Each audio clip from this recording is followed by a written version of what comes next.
Today I've been doing a Mini. The heater blower's gone on this Mini and it sits up there. I'll just get it light and show you. Right there, right up there. So what I've done to make access is put a little snip in here of this trim and folded it back. Also there you see that patchwork on the sound proofing at the back. I had to slice that out and then put it back when I'm finished.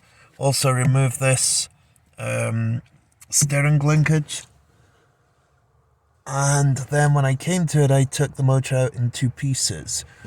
I also removed this motor right here to get it out. So the motor comes out in two pieces. So I take the back end off first with the three screws, obviously the ones that hold the cover on. But I take the three screws off and take it out so it doesn't end up looking scratched. And then when I'm finished, I put it in and I can put my hand in the other side of here where the pollen filter goes up on that side. I can put my hand in there and push the bits together. Now what I'm going to do is just try this out. It's had a heater blower, like the motor. So I got the motors new, just put the ignition on. I've been soldering and heat shrinking a little fuse in there. That goes to the resistor, but that's just to help it.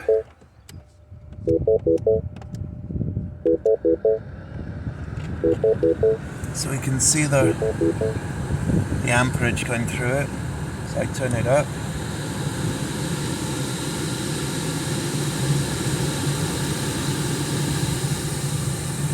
It's going right up to 14. So I've started with a fuse in there. I've got a selection of fuses. We tried it and it went up to like, I can't remember, it must have been 14 when I was spinning it in the air on full power. So then we thought we need a fuse that's slightly higher. But the idea is that it'll just blow that, the way I put it in, fusible link going into the wire. It's going to blow that fuse instead of burning out a resistor that cost more money.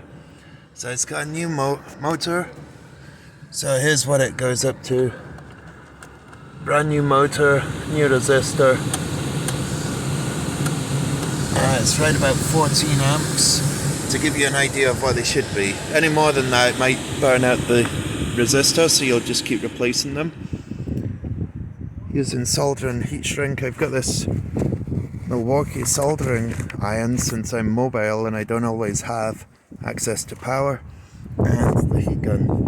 And they work really well. I've got a spare battery for that little soldering iron. Does a great job. Before that I used to use something that goes on the battery here.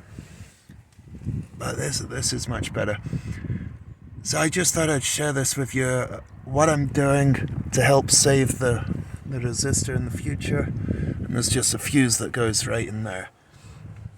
And how to do it. That's my technique. So under here is the pollen filter. You can fit your hand in there when you take it out and just help slide the motor onto the, the bits together, the motor and the cover, and put it in. It's still a pain, it still takes a couple of hours, but it's a lot easier than taking more stuff out.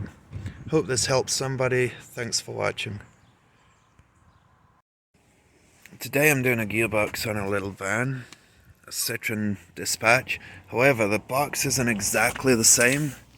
I've got a linkage up here, one at the back, right, and this one seems to move the top as well and the back. I don't have that on here, there's just that. I don't know if that's going to make a difference, but I'm reluctant to fit it because the old one seems to work.